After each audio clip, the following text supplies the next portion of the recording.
This podcast is sponsored by Darling Arwell. Activate your alter ego with Darling Arwell and start seeing life through a different set of lenses. Shop darlingarwell.com. Tell them Demetrius Lee and Angela Lee in the Lee Life Experience Podcast sent you. Thank you.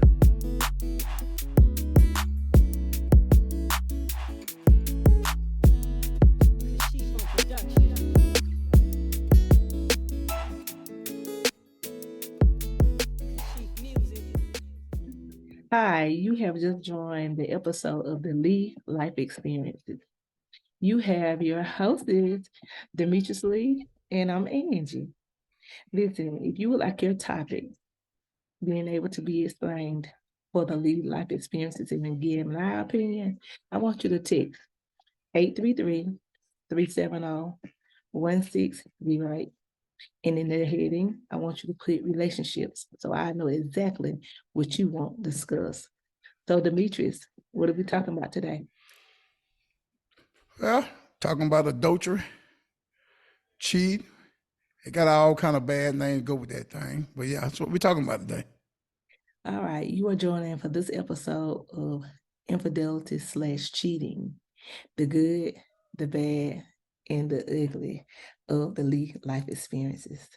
All right, Demetrius, do you want to start? Or do you want me to take, or do you want me to have the honors? Yeah, you had on. You're going to start it, and I'll clean up your mess. You go ahead and get it started. All right. So let's go back to the year of 20. I don't know. I was like in my early 20s. So I feel like for the people that don't know us, let's give them a little backstory, how long we've been together. If it's those who you don't know, Demetrius and I have been together for over 20-something, 30-something years, on and off. We were married up under one roof for 3 years. We were separated for the last 4, and then we divorced for 10 years, only to reconcile and being able to get remarried on the initial day that we did the 20-something years ago. So total, we would have been married successfully 24 years if we had to stay together, but we coming up on the 6-year anniversary. So Demetrius, what question do you have for me? Or what question do people always ask you about as far as like, why did you take me back after committing adultery? Yeah, everybody wanted to know why. How did we get back together all that time? But that's the story for me to tell them. It took a while to overcome because, I had to look at myself and blame myself. The stuff that you did to me, that I did to you, I couldn't point the finger at you all the time because I always had the finger pointed at you. But I didn't look what I did and what I made it look like I did. A lot of stuff, what you thought I did, I didn't do. So that caused a lot of problems. So I had to blame myself. That's the main thing I think people don't understand when they're in a relationship. They always want to blame the other one. They never want to blame themselves. If you take time out, quit blaming, pointing the finger at one person and pointing the finger at yourself, you might can get somewhere in a relationship. Because always, somebody did something for a reason. You did something to make them do it. They might when they didn't have to do it, but it's something you did to them to trigger them to do that. So with that say, I like Angela to take y'all down memory lane. Like you said, she was probably like 22, 21. I was right at 26, 27 when all this started. And like I say, it was a hard time in my life to overcome a young man. But we're gonna get to that. I'm gonna tell you how I felt about it and what I did, how I did to cause it. I'm gonna let Angie just break it down to you a little bit, and I'm gonna come in, like I said, just call me the mop up man. I'm gonna clean it up for you to understand exactly my point of view, and she's gonna let you know her point of view. All right, Mr. Cleanup Man, let me tell you how it all got started. Back when pagers was a thing, and I know to the young millennials, they might not know what a pager was, but a pager was a small little device that people would use to being in contact with whomever would call them. And I wish I had a pager. Maybe we can get one and show them. But anyway, At this particular time, Demetrius had left his pager at home, and he was outside talking to some guys. And when the pager went off, it only had the last 4 digits of a number. When you turn the pager over, it said a word. It said, "Hey," I think it said hell, like kind of like 411 or whatever the word is. I have to go back and look what those digits were. But anyway, the last 4 digits was like a number that I kind of recognized. So me being the investigator that I was, I kept pressing all the different prefixes of a number until I heard a distinctive female voice. And I said it couldn't be. And my good intuition, ladies, told me that was the number. So I called him in and let him know that his pager was going off. So when he came in and retrieved his pager from me, I watched from the outside while he went outside. And I seen him on the phone. I immediately dialed that number back and he was busy. And then I proceeded to, when he got off the phone, I proceeded to call the number until it was no longer busy. And I heard that same distinctive voice on the other end of that phone. And so I was able to put 2 and 2 together from that. I couldn't understand why would he do this when we were planning to get married? Why would you start another relationship?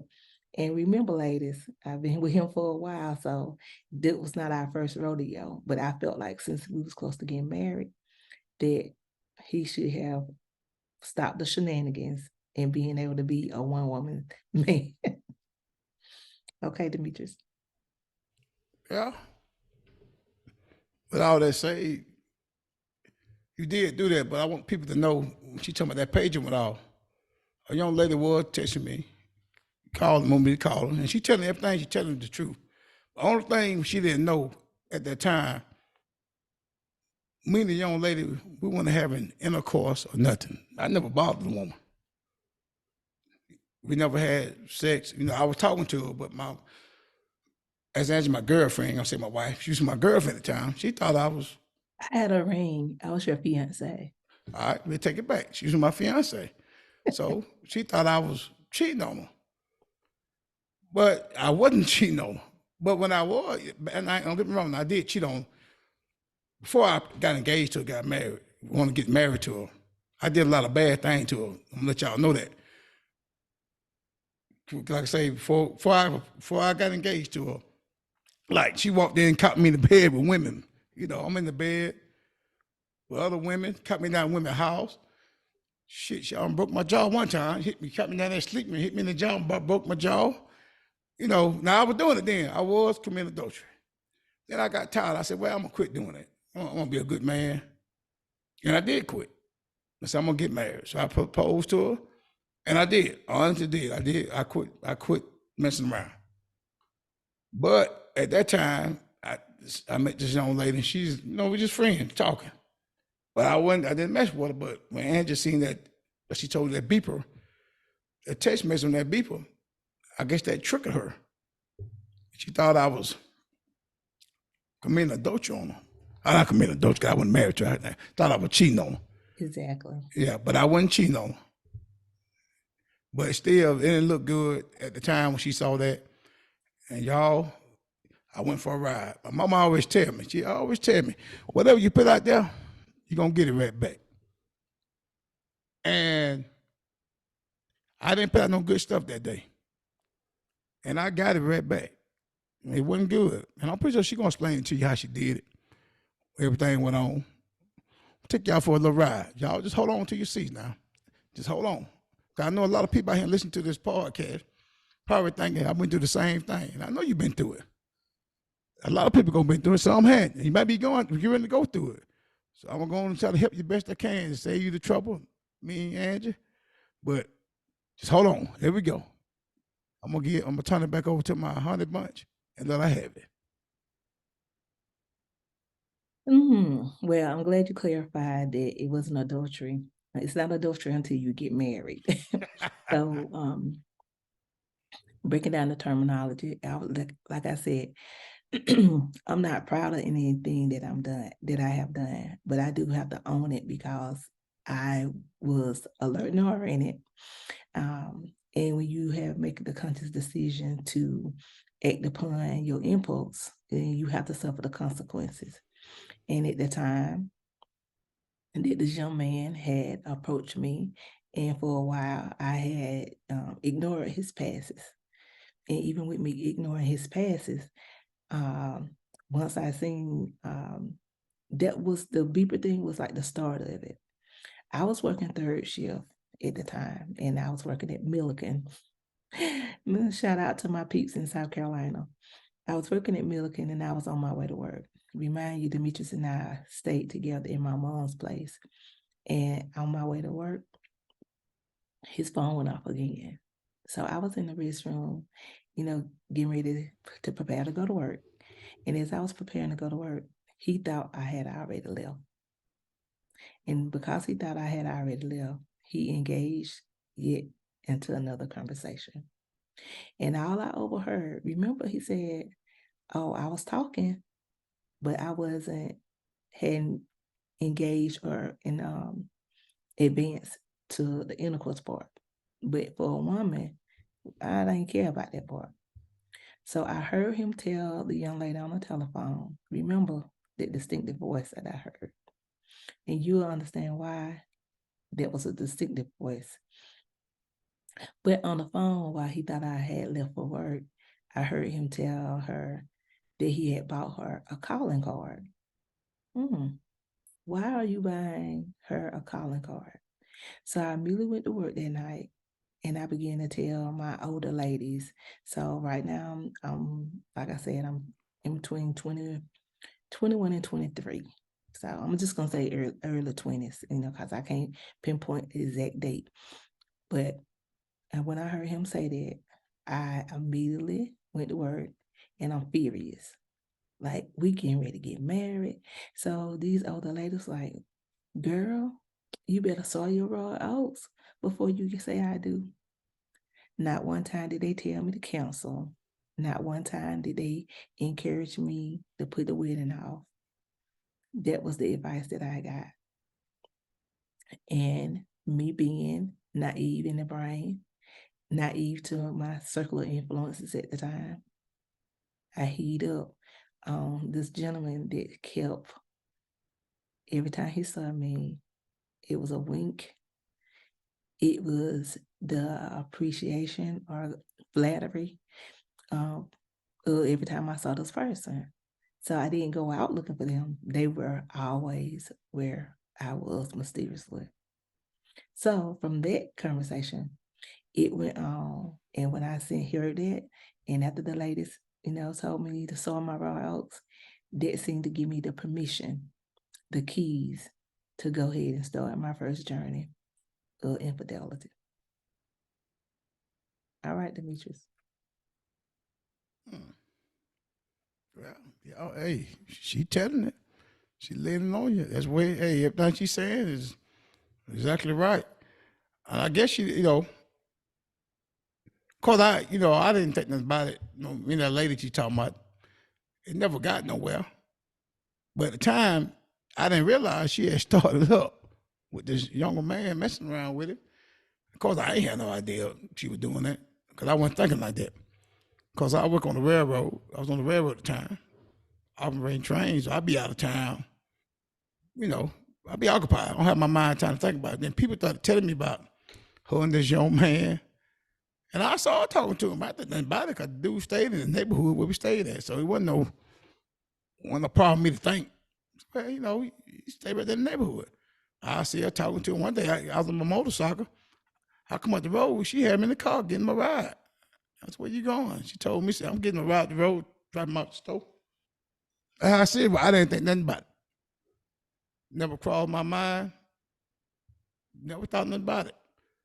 But that went on, I guess probably about 9, 10 months. And Hold then it on. came around. Huh? Let me interject. Go ahead. Not only was I getting him a ride, who car was I in? Who car was I in when you stopped us? This is your car, Lexus. I thought I was in the blue Toyota of yours. You was in your car.